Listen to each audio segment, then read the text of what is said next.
আসসালামু আলাইকুম এভরিওয়ান। কাছে এবং দূরে, দেশে এবং বিদেশে যে যেখান থেকে ভিডিওটি দেখছেন, আশা করি আল্লাহর অশেষ রহমতে সবাই ভালো আছেন। আমরা আলহামদুলিল্লাহ ভালো আছি। প্রতিদিনের মতো রান্না শেয়ার করতে চলে আসলাম আপনাদের সাথে। দেখুন, আমি চিকেন কেটে নিয়েছি ছোট ছোট করে। ভিজিয়ে রেখেছিলাম 1 কাপ ডাল 3-4 ঘন্টা যাবত।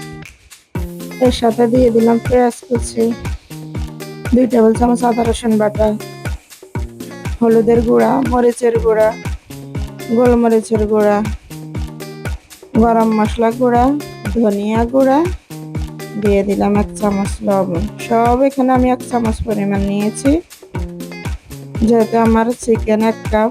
আমি ওই অনুযায়ী মশলা দিয়েছি। দিয়ে দিলাম 2টা কাঁচামরিচ, 2টা শুকনো মরিচ, দিয়ে দিলাম অল্প পরিমাণ সরিষার তেল। জানতে চান তো কি তৈরি করব? সবসময় তো গরুর মাংস দিয়ে কাবাব খেয়েছেন, আজকে না হয় ভিন্ন স্বাদে ভিন্ন রেসিপি করে দেখাই। এভাবে করে দেখবেন আর খাবেন, দেখবেন কতটা মজা লাগে। আজকে করে দেখাবো চিকেন শামি কাবাব।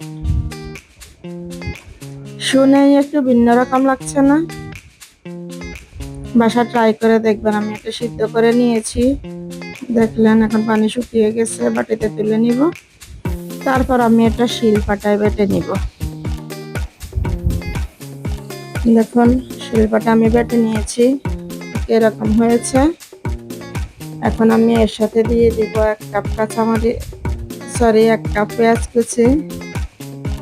পেঁয়াজ বেরেস্তা আগে করে রেখেছিলাম, ওগুলো দিয়ে দিলাম। পেঁয়াজ বেরেস্তাটা দিলে হয় কি, কাবাবের স্বাদটা একটু অন্যরকম হয়। দিয়ে দিলাম আমার স্বাদ মতো কাঁচামরিচ। দিব 1 টেবিল চামচ আদা রসুন বাটা। আপনাদের হয়তো প্রশ্ন থাকতে পারে, আমি আগে কাঁচা মশলা ইউজ করেছিলাম, বাটা মশলা, এখন আবার কেন দিলাম? এটা আসলে একটু স্বাদ বাড়িয়ে তোলার জন্যই দিয়েছি। দিয়ে দিলাম একটা ডিম। আমি কুসুমটা আগেই অ্যাড করব না, কুসুমটা একটু পরে অ্যাড করব।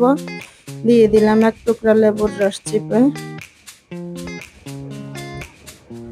দেখুন, আমি এগুলো সব একসাথে মিক্স করে নিব। যেহেতু আমি ডাল আর চিকেন সিদ্ধ করার সময় দিয়ে দিয়েছিলাম লবণ, এখন আর আমি এ পর্যায়ে লবণ দেব না। এখন সবগুলো উপকরণ আমি একসাথে মিশিয়ে নিব। এখন আমি কাবাবগুলো আপনাদেরকে তৈরি করে দেখাবো।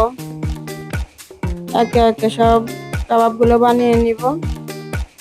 দেখুন, 2-1টা আপনাদের সামনে করে দেখাবো, আরগুলো আমি অফ ক্যামেরা রেডি করে দেখাবো। তারপরে চুলা ভেজে দেখাবো আপনাদেরকে। ভাজার পরে আসলে কাবাবগুলো দেখতে কেমন হয়েছে, আর খেতে তো সো ইয়ামি হয়েছে।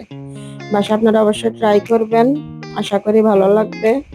আমার কাছে অনেক ভালো লেগেছে, আমার বাচ্চাদের কাছে খুবই ভালো লেগেছে, ওরা খুব পছন্দ করেছে। বিকেলের নাস্তা চায়ের সাথে এটার এই শামি কাবাবের জুড়ে মেলা ভার।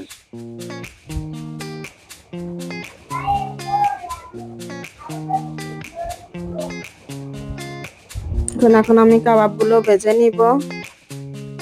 মিডিয়াম হিটে রেখেছি, আমি তেল গরম করে নিয়েছি। চুলার আঁচ বেশি বাড়িয়ে দিব না, কাবাবগুলো পুড়ে যেতে পারে, আর ভিতর থেকে হয়তো কাবাবগুলো সিদ্ধ হবে না। এ কারণে আমি মিডিয়াম হিটে রেখেছি।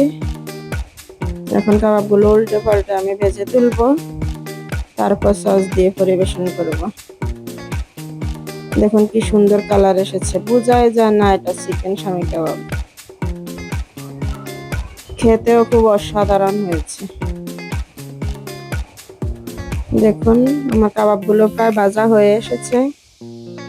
ভিডিওটি ভালো লাগলে চ্যানেলটি সাবস্ক্রাইব করবেন, লাইক কমেন্ট শেয়ার করবেন, আমাদের চ্যানেলের পাশে থাকবেন। এখন আমি সার্ভিং ডিশ নিয়ে দেখাচ্ছি। সবাই ভালো থাকবেন, সুস্থ থাকবেন। আল্লাহ হাফেজ, আসসালামু আলাইকুম।